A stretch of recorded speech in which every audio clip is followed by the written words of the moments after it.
procure to pay cycle here. This demonstration for the procure to pay cycle is set up in SAP for demonstration purpose.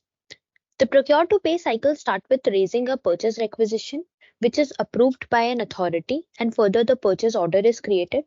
This purchase order is sent to the vendor for him to send us back the invoice.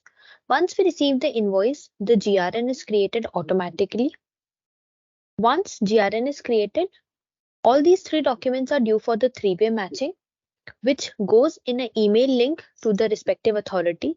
Once the approval is done on the three-way matching document, further the Miro processor starts and the invoice is booked for accounts payable.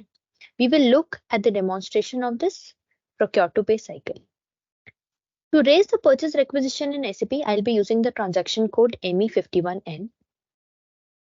By using this transaction code, I get this page wherein I will enter the details like item, material, quantity, plant code, etc.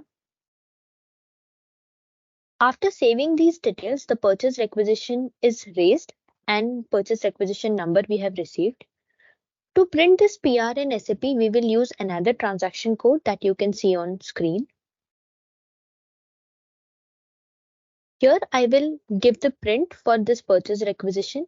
I'll enter the PR number we had just received and give the print command with the time immediately. As soon as we give the print command, the spool is generated and this PR is sent for approval of the designated authority. Once the authority clicks on the link he has received on email, he can see the PR which is waiting for his approval. Once the PR is approved, the purchase order is further created in SAP. In the configured email ID, we receive the PO number. To check the PO details in SAP, we will copy the PO number from the email and go to our SAP screen.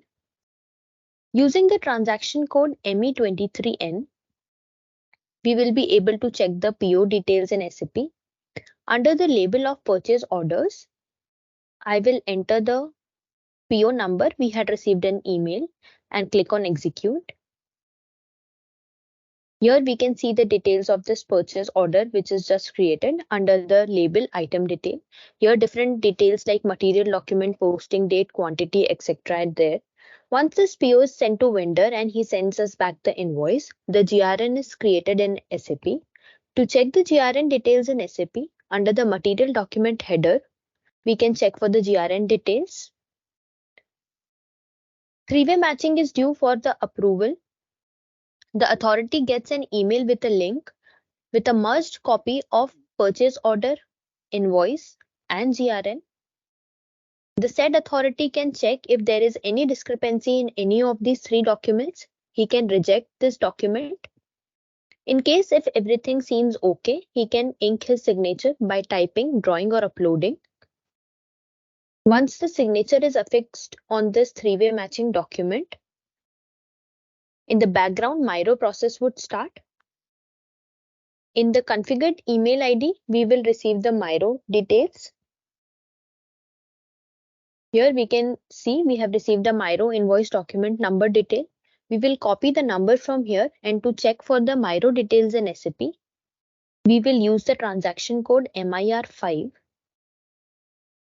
Here we will enter the Miro number we received an email. We will enter the fiscal year and we will select the BAPI as we have used standard BAPI functions for this demo and execute. Here we can see the Miro details and subsequently the invoice is booked for accounts payable.